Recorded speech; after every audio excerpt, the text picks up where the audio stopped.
Hey, what up, it's Don. Sam here. We are the Soul Brothers, and we're doing another versus video for you guys. The Hyperrevs, 2015 versus 2016. Yep.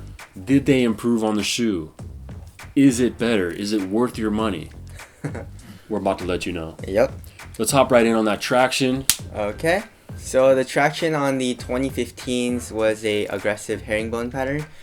The rubber is on the harder side, so I think you would be good playing outdoors, and also the traction is really squeaky. So yeah, and the traction was really good. You stop on a dime. The only problem was you do have to wipe if it's dusty, so that was the only downside. What about the 2016?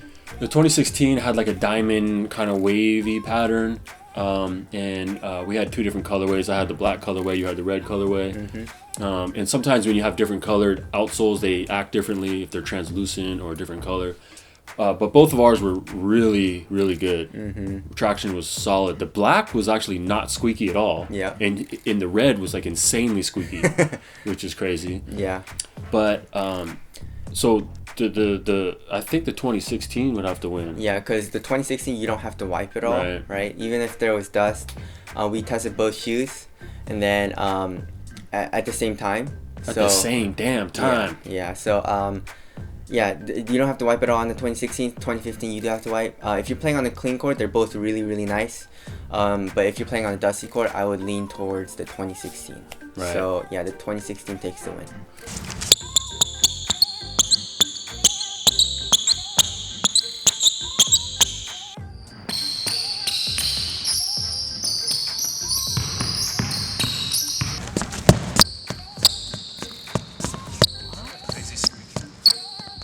All right, moving on to the midsole. What do we got in the 2015? 2015 is just a Phylon midsole. There's zoom unit in the heel and in the forefoot. In the forefoot, it's a top-loaded zoom unit, so it feels really nice. You can feel it on your forefoot, and it's pretty bouncy. Right. In the 2016, pretty much kind of the same setup, but done a little differently, or it feels different. It's just a Phylon midsole with a zoom unit in the heel and in the forefoot. But it feels pretty nice. You can kind of feel a little bit of bounce. You still get your responsiveness, but it's not too much. Don't expect it to be anything real bouncy or supply a super amount of impact protection. But it does its job. So the 2015, you can feel the zoom unit, but the 2016 not as much, right? But it's still really soft. I don't know why. I think it's because of the Ortholite insole, but that was what made me really like the shoe, because it was really soft, and I felt a lot more impact protection in the 2016 than in the 2015. So I think if you're looking to be a lot more explosive and you're a guard, 2015 would be a little better, but 2016 is still good.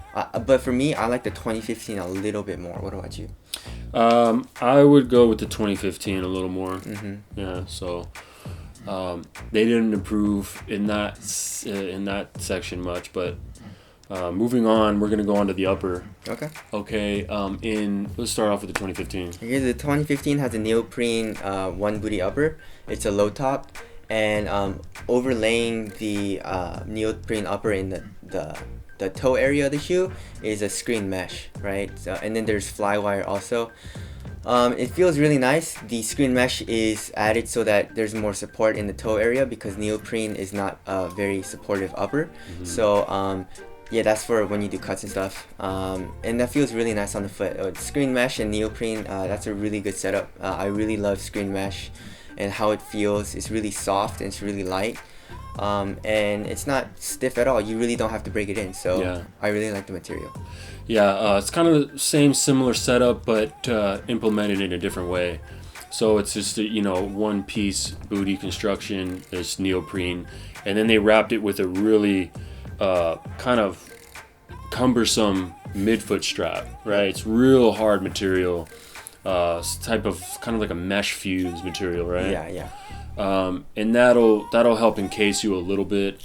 But overall, the materials are solid. You're gonna get some good durability out of that midfoot strap, and then like Sammy said, you're gonna get some some nice softness from the neoprene, and it's ready to go right out of the box. Really not too much breaking in. And they do have some overlays of protection in high wear areas. So as far as upper, I think we're going to have to go with the 2015. Yeah. Right? Not by a lot, though. A little too stiff in the 2016 feeling. Yeah. Right, the 2015 is a little softer right out the gate, ready to go. Anytime they use a heavy kind of fuse material, it's just we're not into it. Yeah, but they're both really nice. Yeah, they're both good. They're just leaning toward the 2015. Yeah, just by a little bit. Yep. Okay, moving on to fit.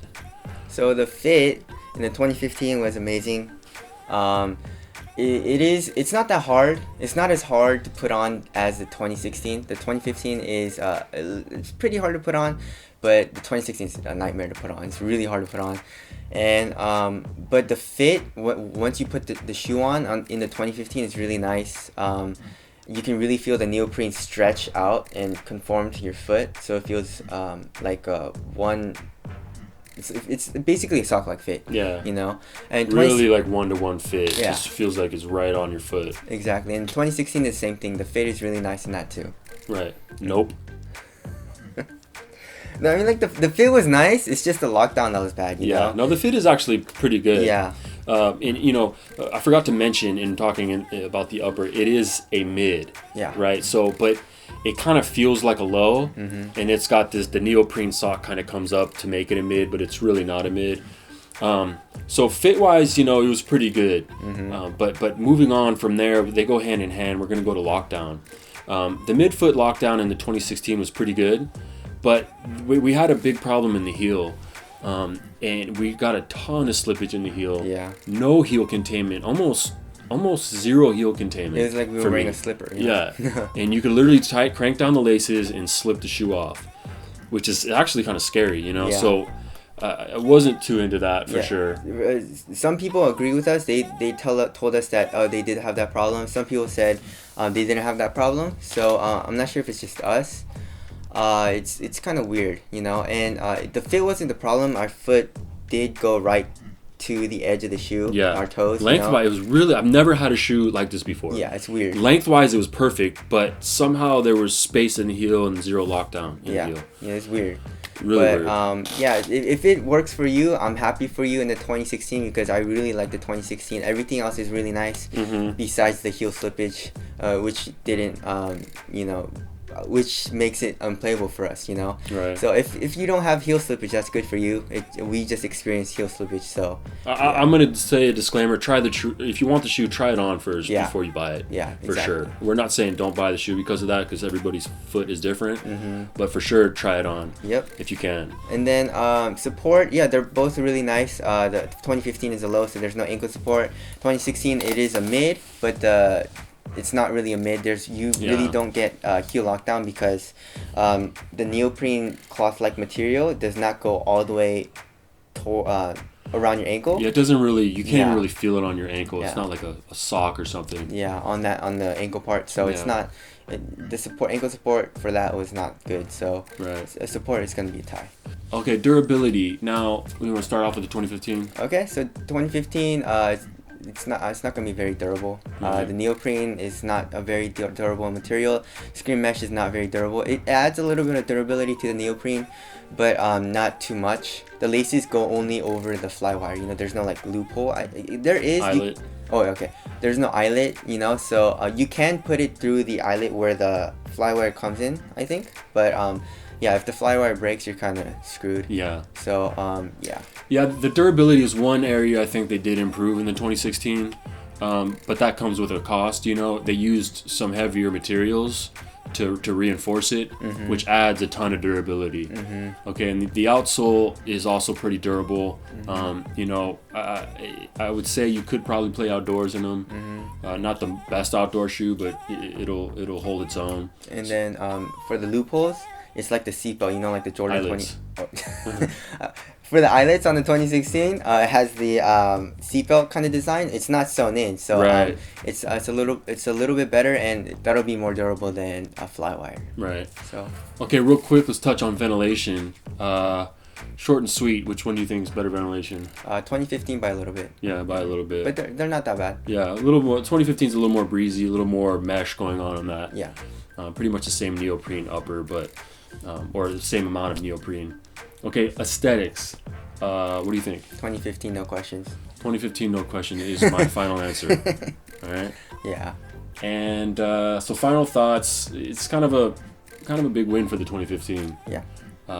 They really didn't improve too much on the shoe, which we were expecting it to be a really great performer because they really have been upping it every year. And the 2015 was really awesome shoe, especially for the price. The 2015 came in at what? How much? I have no idea. It was like 115, maybe 120. So this one follows suit a little bit. So they're both kind of budget models, but 2015 Hyperrev for the win. They're on sale for stupid cheap right now. If you can find them, grab a pair. But I think if the heel slippage isn't bad for you, the 2016 is a pretty good shoe. It's actually a really nice shoe if the heel slippage is not a problem for you. Yeah. So if you can't find the 2015, definitely go for the 2016. But like Don said, go to the store and try it out and see if crank down the laces. And if you get heel slippage, then don't get it. But if you don't, then I recommend the shoe to you guys. So. And another quick disclaimer that I'm not even sure why we didn't touch on this, but the shoe is actually pretty big. Mm-hmm. It's the Hyperrev to me was kind of more of like a sleek shoe that kind of wrapped around your foot. This shoe is like bulky. Mm-hmm. It's weird, and you could have two shoes the same size, and this one almost looks an inch bigger than the shoe next to it.